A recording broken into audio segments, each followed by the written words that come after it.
Demitir um funcionário nem sempre é uma tarefa fácil para o gestor, mas com algumas dicas é possível tornar esse momento mais tranquilo e seguro também.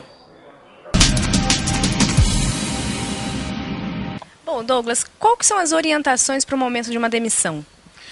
Bem, primeiro ponto é ter todos os fatos reunidos do motivo de demitir o empregado. Porque qual é a pergunta que o empregado faz? Por que você está me demitindo, né? Então, assim, o primeiro ponto é definir todas as situações possíveis que justifiquem a demissão. Então, esse é um dos primeiros passos para uma boa demissão. O segundo passo é a pessoa que vai comunicar o indivíduo, ele tem um controle emocional. Porque senão ela pega e começa a sofrer também junto com o outro, como se fosse ela que estivesse sendo demitida. Então, o controle emocional é fundamental. Porque senão eu vou te demitir agora aqui, né, no ar. E como que eu vou trazer essa informação para você? Então eu preciso ter fatos palpáveis e eu tenho que ter um controle para que eu seja preciso na comunicação. Então esse é um dos primeiros passos. Hoje, quais são os motivos que mais levam os funcionários à demissão? Olha, na administração de RH nós usamos a sigla CHA. Conhecimento, habilidade e atitude. Eu gosto de trabalhar com a sigla CHAR, conhecimento, habilidade, atitude e resultado. Quando nós contratamos um colaborador, nós contratamos ele pelo conhecimento e pelas habilidades que ele pode gerar ou trazer para a empresa. E os motivos que levam a demiti-lo são relacionados às duas últimas letrinhas, que são suas atitudes e os seus resultados. O que é atitude? Brincadeira no ambiente de trabalho, fofoca, não cumprir com os horários, ser negligente. Isso são atitudes que fazem os empregadores a demitir os seus empregados. E o segundo é os resultados, a expectativa que o empresário tem da entrega. Por exemplo, atingir uma meta, organizar uma quantidade de documentos, organizar roupas na prateleira. Então, assim, são situações que o empregado não consegue concluir a tarefa, ou seja, não tem resultado, e faz com que o empregador o demita. Para o empregador, quais são os cuidados que ele precisa ter para evitar um processo trabalhista? Como é que ele tem que fazer? Primeira coisa, ele tem que colocar uma coisa em mente. O empregado não é filho dele, ponto. Porque senão ele fica querendo dar lição de moral, quer dar bronca, quer fazer aquele papel que o pai e a mãe deveriam ter feito em casa e não cabe ao empregador fazer isso. O segundo forma que o empresário precisa ter um cuidado maior é com relação aos pontos que ele vai considerar. Como eu falei do CHAR, ele precisa ter isso avaliado.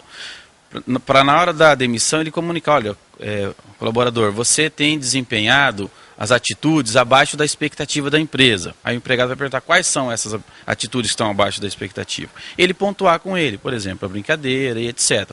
Então ele tem que estabelecer um diálogo antes, porque o momento da demissão já é o final de tudo. Então, sim, o principal ponto não é esse momento, porque esse momento é um momento mais frio, mais direto. A ideia é preservar isso, trabalhar de uma forma que isso não venha a acontecer. E se vier a acontecer, seja de uma forma que já foi tratada, como uma manutenção do carro. Você leva o seu carro na oficina periodicamente, o médico falando, tá com barulho aqui, precisa trocar. E você negligencia e não troca. O que acontece com o seu carro? Chega no final ele vai pifar, não é? É a mesma coisa. Então, a gente precisa fazer um trabalho de manutenção com o empregado para que não aconteça uma demissão brusca, o empregado entra em choque e fala, não concordo com isso, e não vou assinar, e eu vou procurar meus direitos, e fica aquela confusão. Então, o passo ideal é que o empresário estabeleça controle e um diálogo com o empregado. A falta do diálogo gera rompimento em qualquer relacionamento. Hoje, quais são os erros mais comuns, além desse que você pontuou? Os erros comuns é o estresse, né? É o soquinho na mesa, é o que eu não gostei disso, é a questão da falta de transparência nas negociações. O empresário não é claro com o que quer. Ele não fala para o empregado, olha, é isso que você tem que fazer na empresa. Ele não treina. Então, o funcionário trabalha a quem? Eu achei que era para fazer assim. E aí o empresário não tem coragem de chegar para o colaborador e orientá-lo, demite, troca. Então essa é a segunda falha, né? A falta de transparência no que espera da empresa, o que espera do cargo e tudo mais. E qual o melhor momento para fazer a demissão? Tem gente que diz que é melhor fazer na sexta, tem gente que diz que é melhor no começo da semana. Qual é a sua opinião? Olha, para mim não tem dia para demitir não, né? Eu vejo assim que O melhor momento é assim, na hora que você vem pontuando, se você tem o hábito e cria a sua rotina de conversar com o empregado, digamos, toda sexta-feira nós vamos conversar para avaliação dos últimos 2 meses, 3 meses, não sei. Estabeleça uma regra e aí nesse momento demite. Então, obrigatoriamente não existe um horário, eu não gosto de trabalhar muito com essa ideia não. O que geralmente a gente fala é para evitar demitir no mês que antecede a database, para evitar uma multa de mais um salário. Eles são mais voltados para as questões trabalhistas.